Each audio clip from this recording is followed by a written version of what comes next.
ninja mais famoso do mundo, completou 20 anos agora em 2022 do lançamento do seu primeiro anime. Meu nome é Bruno e hoje a gente vai falar sobre como Naruto marcou uma geração.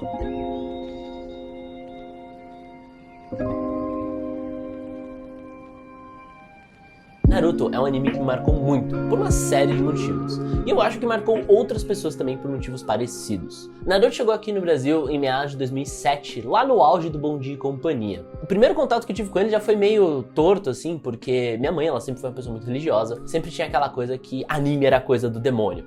Então, eu já não conseguia assistir com tanta facilidade, eu tinha que dar meus pulos pra conseguir assistir meio que sem ela ver e tal, então o meu primeiro contato com o Naruto já foi um pouco atribulado. Mas por algum motivo eu gostava muito daquilo, era uma parada totalmente diferente e eu não tive tanto contato assim com outros animes antes de Naruto. Teve uma coisa aqui, outra coisa ali, mas sabe na época quando você nem sabe que se chama anime? Então, essa acho que uma das coisas mais curiosas é que Naruto, se você for parar pra ver de uma maneira bem simples, é um clichêzaço. Você tá falando do mesmo plot base de praticamente qualquer shonen dos dias de hoje, né? Você tem um protagonista que ele tem alguma coisa muito peculiar em relação a ele, que por isso ele vai ser extremamente forte, extremamente fraco, e aí geralmente algo vai acontecer com ele para que ele vá progredindo de alguma maneira. Só que Naruto conseguiu fazer uma construção de mundo muito boa.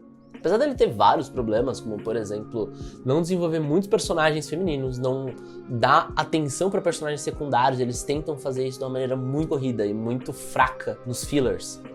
Eles falam que tentaram, mas por exemplo, se você pegar as light novels, tem muito material mais interessante. Mas, apesar desses vários problemas, Naruto foi um baita de um sucesso. Tanto que é até hoje, era pra ser Naruto normal, Naruto Shippuden, e Kishimoto ali foi basicamente obrigado a fazer algo que dê muito mais dinheiro como dava antes, e aí nasceu o Boruto. Então assim, Naruto deu certo, apesar de todos os pesares. Primeira coisa que me pegou bastante, especialmente pela época, etc e tal, eu não tinha tanta bagagem, era justamente o protagonista, sabe? Aquele cara do clichê de shonen mesmo, mas que tinha esse lance de, pô, eu não tenho amigos, eu vivo isolado, minha vida é triste, minha vida é solitária, e eu vou ter que dar o meu melhor pra conseguir ser alguém na vida. E eu acredito que justamente a origem do personagem ter tanto mistério envolvido ali, eles demorarem, muitos anos pra explicar isso, foi uma parada que me chamou a atenção logo no começo, sabe?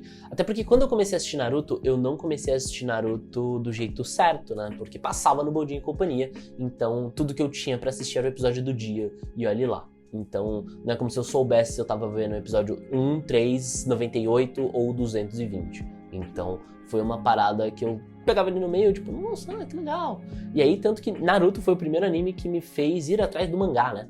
Porque tinha toda uma questão que o SBT ele comprou, por exemplo, X temporadas, e chegava no último episódio da temporada que eles tinham, eles voltavam pro primeiro e paciência, segue sua vida aí.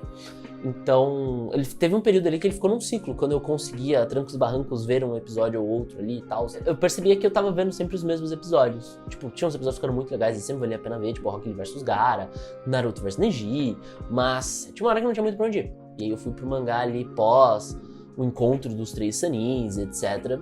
E aí eu terminei o Naruto clássico no mangá. E eu comecei o Shippuden no mangá. E aí quando eu me nossa, tem um anime do Shippuden, né? Aí eu fui pro Shippuden ali no meio. E aí eu caí no meio de um filler, tanto que foi assim que eu conheci Bluebird, por aí vai. Mas o ponto é, a minha relação com o Naruto, ela já começou meio, não sei se torta a palavra, mas ela não começou no melhor dos termos, como por exemplo, hoje eu começaria qualquer outro anime. Um outro ponto muito bacana sobre como o Naruto gerou um impacto tão forte é o jeito que ele conseguiu criar laços com personagens específicos. Então, por exemplo, a relação dele com o Iruka, a relação dele com o Kakashi, com o Jiraiya, com o próprio Sasuke, com a Sakura, que tinha toda aquela questão daquele amor platônico que ele era apaixonado por ela e ela só tinha olhos pro Sasuke.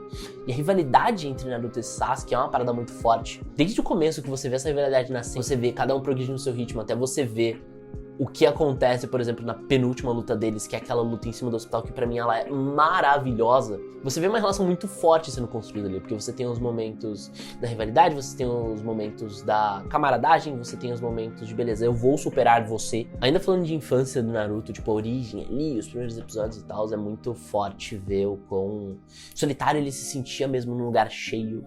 Isso é uma parada que, quando eu olho pra trás, é uma parada que eu consigo me identificar muito, especialmente por toda aquela situação tensa que eu passei durante meu ensino fundamental ali, fresquinho do ensino médio, então foi algo que eu me identificava muito, sabe? O sentimento de identificação sempre foi muito forte com o Naruto. Então, pô, era muito tenso ver ele, aquela bendita cena do Naruto no balanço, enquanto tá todo mundo ali, ai, nossa, eu passei isso e aquilo, e ele todo depressivão lá, e a musiquinha triste tocando de fundo, e aí você fica, meu Deus, alguém dá um abraço nele, pelo amor de tudo que é mais sagrado. É uma parada que mexeu bastante comigo e me fez tipo, opa, né, realmente, esse maluco aí sofreu. E outro motivo muito forte pra mim é que Naruto conseguiu ser uma boa novelinha, tipo, ele faz parte do grupo seleto de animes que não parou de ser produzido. Não tinha que, eu vou lançar 24 episódios nessa temporada, depois eu lanço mais 24 daqui, sei lá, 6 meses.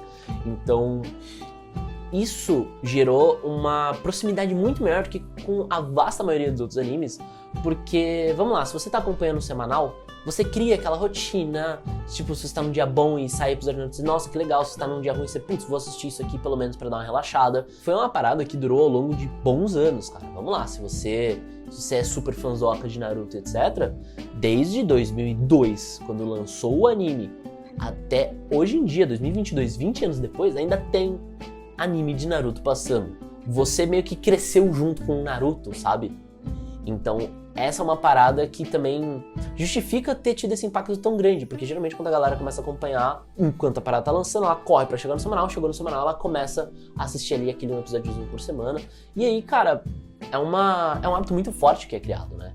E é difícil você ter isso com outros animes. Hoje em dia, tipo, você consegue criar isso de verdade basicamente com Naruto e One Piece, porque são os únicos dois que eu me lembro agora, pelo menos, que passam ainda hoje e não precisam se preocupar com toda essa questão de, beleza, eu tenho que lançar X episódios, aí depois eu vou ter uma pausa, vou respirar, etc. Depois eu lanço mais Y episódios. Então, são os poucos animes que te permitem ficar imerso nesse universo por muito, muito mais tempo que os outros. Então isso também é uma parada que joga muito a favor do Naruto. E uma outra parada meio que casando com essa questão do personagem envelhecer junto com você, é o fato de que você sente que tem progresso. Quando você pega, por exemplo, Dragon Ball Super, que na minha cabeça não devia existir nunca. A gente não vê o Goku ficando mais velho, a gente não vê uma passagem de tempo muito forte. Tipo, você vê os outros personagens, os humanos de fato envelhecendo, tipo a Bulma ficando mais velha e tal, a Tite, o Gohan que de fato evoluiu ao longo dos animes. Mas, por exemplo, o Goku não sofre nenhuma alteração grande. O máximo que acontece é ele trocar a peruca e conseguir um mentor novo. Então, assim, é uma parada que Naruto conseguiu fazer muito bem. Então você tem a fase dele pirralhinho, você tem ele ficando mais velho e você tem ele adulto, sabe? Tipo, é uma progressão assim bem legal. Quanto que tipo, pô, beleza, o Dragon Ball Z você tem essa evolução, mas por exemplo, GT e Super, sabe? Tem algumas coisas e tal, mas os protagonistas não mudaram muito. O Naruto consegue fazer isso muito bem, de tipo, beleza, você vê a evolução acontecendo, você vê personagens importantes morrendo, tem altos e baixos muito interessantes e na minha cabeça muito mais interessantes do que tem, por exemplo, em Dragon Ball Super. Então se você juntar esse monte de coisa, dá pra entender um pouquinho, pelo menos, o porquê que Naruto foi um anime tão marcante, por isso que ele tá presente até os dias de hoje, e porque dificilmente ele vai acabar. Mas e aí, me fala por que Naruto marcou você. Eu quero muito saber por que você gosta de Naruto, por que você não gosta, o que você tá achando de Boruto. Deixa aqui nos comentários e bora trocar essa ideia. Se você curtiu esse vídeo, dá uma olhada nesse carinha aqui, que a gente fez um vídeo falando sobre as melhores lutas do Naruto clássico. Tenho certeza que vai dar aquele gostinho de nostalgia na tua cabeça. Então vai lá conferir o vídeo que ele tá muito bacana. Espero que você tenha curtido o vídeo e eu te vejo no próximo. Até lá, valeu, falou, fui!